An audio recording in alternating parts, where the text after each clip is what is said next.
My friends, there was a lot of optimism that the United States would, with help from the Israelis, crush the regime in control of Iran. That has not happened. The regime still exists. In what form, how strong, how powerful are they?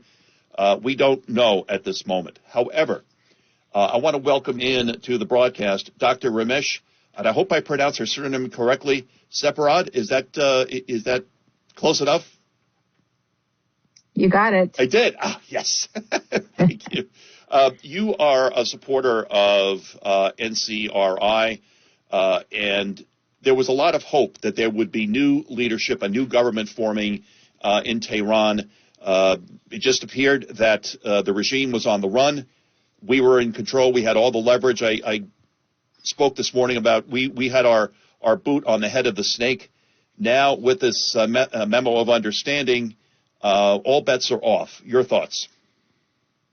I would say, actually, with the memorandum of understanding, it really clarifies the vision of what's to come inside Iran for serious Iran watchers. I think the central struggle, I've said this from day one, that the central struggle in Iran is not between Tehran and Washington and Tehran and any foreign power. It's actually between the people of Iran and the clerical regime that has stayed in power because of repression, because of executions, corruption, nuclear blackmail, and organized violence. So I actually see this memorandum of understanding as an opportunity so that we can shift our focus to what really matters. But one thing I do want to highlight is that Islamic Republic is not negotiating from strength. It is negotiating from a vulnerability and from within. This regime, now whether they hold themselves accountable to the MOU or not, this regime's factional divisions and infighting is going to escalate. Remember, Pezeshkian, who signed the MOU, came to power at the lowest turnout, even based on the Islamic Republic's own standards. He has probably the least popularity among the regime's sympathizers itself. So this regime is vulnerable. It's facing serious economic decay. But I would say the clock that's really ticking fast for this regime is another nationwide uprising. And I'm actually in France as we speak. Oh, are you in France? And there's a big protest in France. Is it Sunday, I believe? It is on Saturday. Oh, Saturday. June 20th. Okay. Yeah. Yeah, and I think it's important for us to contextualize why June 20th in Paris, there's going to be more than 100,000 Iranians coming together to really mark a very important political milestone. And that it really dates back to 1981, where more than 500,000 Iranians took to the streets of Tehran. They carried no weapon. Their demand was simple, which was the freedom that was promised to them by the 1979 revolution. But that was stripped away from them based on the new theocracy and the Ayatollahs. But what was important is at the head of that march stood Iran's main opposition, the People's Mujahideen Organization of Iran, which is the PMY. Right. That group that really emerged from the Shah's prison with only a few hundred members at the beginning of the revolution really grew so rapidly because their message of freedom, their message of democracy resonated across the nation. And they were able to organize a largest political rally against the Ayatollah within the first 2 years of the Iran's 79 revolution. Now, in Paris, there is going to be more than 100,000 of Iranian diaspora coming together on that same promise, the promise and the mission of freedom and democracy. The promise that is reflected in Maryam Rajavi's 10-point plan, which is separation of church and state, which is a non-nuclear secular republic of Iran. But what I think is interesting is Khomeini, the Ayatollah Khomeini at the time, decided to answer the assembly of 500,000 Iranians in June of 1981 with gunfire. The Revolutionary Guards were at the front line firing on people, the peaceful protesters. Guess who was among them? Iran's current parliament speaker, Mohammad Bagher Ghalibaf, who was also part of the recent negotiation team with the Trump administration. Right.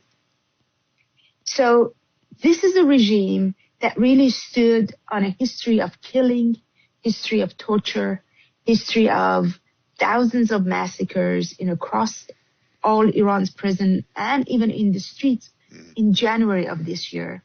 So when you open the question of what happened to the issue of democracy and a change of regime, I would say that issue is very much front and center in minds of all Iranians. So, Dr. Sepehrrad, you believe that this regime change could still come? It's 100%. Hope is not lost. Hope is not lost. Hope is getting more and more sharpened in the eyes of the world community, because change from day one should have come from within. Change from day one was happening on the ground in the streets of Iran, where people were protesting against this regime. And I would say one thing that unfortunately got lost in the noise of the foreign military intervention and the war that took place in the 40 days was there were already, liberated cities in Iran by Iran's organized resistance and the resistance units that are linked with the same group, the PMI. They organized that rally in June of 1981. PMI continues to be the inspiration for the Iranian people and in their organization of what it takes to overthrow this regime. And they have evidence that they were able to liberate the cities against the IRGC. But unfortunately, when the military attack took place on the Iranian nation and the country, dynamics shifted. And now we're able to refocus on the real dynamics, as I said at the beginning, which is the conflict between the Iranian regime and the people of Iran. That's what we should be paying attention to. Do you think that the enthusiasm that we were seeing earlier this year, that an uprising would defeat the regime, do you think that any steam has come out of that optimism, or the optimism is still there in your estimation, Dr. Sepehrrad?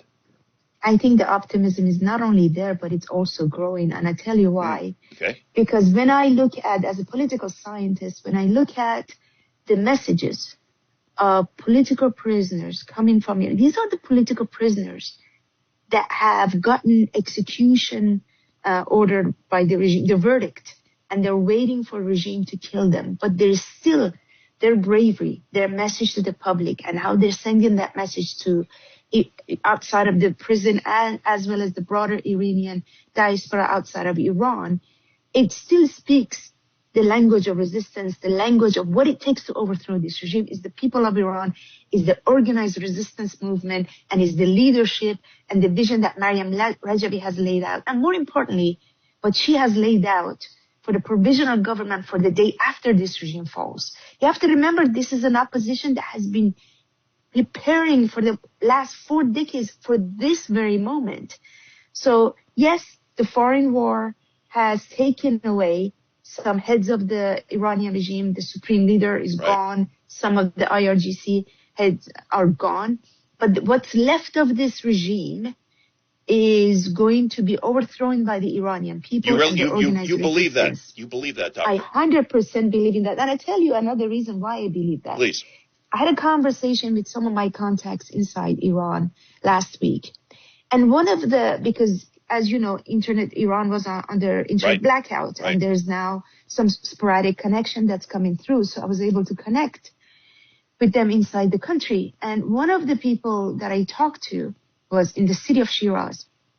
And this brave woman told me, Ramesh, I'm actually glad that anyone who pinned the hope on changing this regime through a foreign war now sees the real battle is for us to fight this regime and overthrow this regime. And she said, when I say anyone, I'm namely talking about Reza Pahlavi.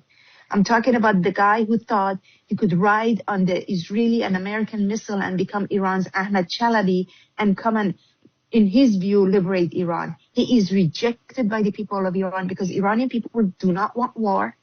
They reject any appeasement of this regime, and we know what it takes to overthrow this regime.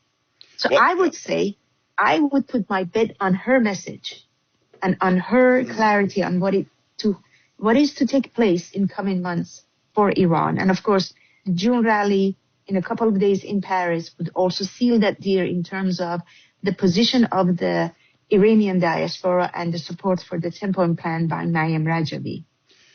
The MOU as it stands right now, have you talked to anyone inside Iran for their feelings, their analysis of the MOU and the fact that the regime is going to get $30 billion to, in my estimation, just restart their terror networks and rearm? What is the general consensus of Iranians that you've spoken with, or have you not spoken with any, that have an opinion on the MOU that was signed by President Trump in France yesterday? Yeah, I think the number one message that I've heard from inside Iran is that regardless of what the terms of the MOU is, the regime is not a partner to rely on, number one, because they have shown over and over again that their strategy for survival is to get their hands on nuclear weapons program. But I think the real message is that America should not mistaken this signing of this MOU by the Islamic Republic as a resiliency of this message. This was, I have to tell you, this was the number one message that I was hearing from people from inside Iran, that this regime is weak. This regime is not resilient. If people think, oh my God, look, Iran, this regime has survived the American war, that is the wrong lens. And they've told me that it really underscores how regime is in very deep and irrecoverable crisis of legitimacy, and they have no control of the governance. And one example that they gave me is that, yes, the son of previous supreme leader is now the current supreme leader. Right. No one has seen him. No. Where is he in public? How come he's afraid to come out? And where are the heads of the IRGC? This could come across as a factional fight between the Pezeshkian and the IRGC, but somehow they all came together to agree to this MOU. But I can assure you the message that I heard from my contacts inside Iran is they're expecting to have more infighting to escalate within the regime. They're expecting to have more uprising and protests by the Iranian people. And they're all preparing to overthrow this regime through the network of the resistance units across all 31 provinces of Iran. That's what they've asked me and guided me to focus on. They're going to need guns. They're going to need weapons to defeat the IRGC. And so far, they have not been rearmed. We attempted to send weapons to them back in, I believe, December. Those weapons were intercepted by the Kurds, so the people never got those weapons.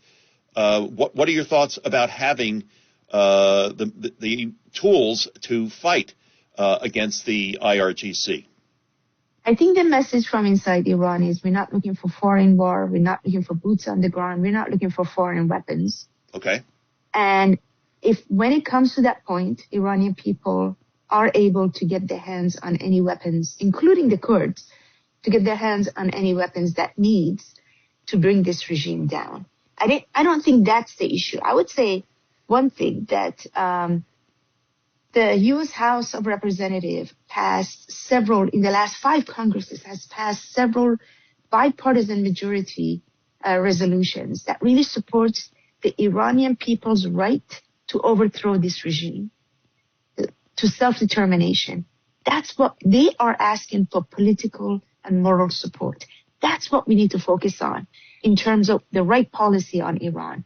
And I think for us to think about how do we get them weapons, how do we get them, they know how to get there. They will get there in its due time. And as I said, right before the war, they were actually able to liberate some of the cities towards the end of January as the uprising continued and the protest was happening. And it was the IRGC that was fleeing the city. But then obviously the dynamics changed. It is going to be very easy to revert back to that dynamics, but we need to take our cue from the Iranian people. No question about it. Dr. Ramesh Sepehrrad, thank you so much for coming back. I'd love to have you back on next week to talk about how the protest on Saturday, how it went in Paris. There's a very large Iranian population in Paris. We know that. And it's going to be very interesting to see. You'll be there. Maybe you can come back on with us next week and tell us all about it. Happy to come back. Thank you. Absolutely. Thank you. Happy to be back. Thank you. And best of luck. Be safe in Paris. Thank you. All right. Thank You're you. listening to Your News Talk America.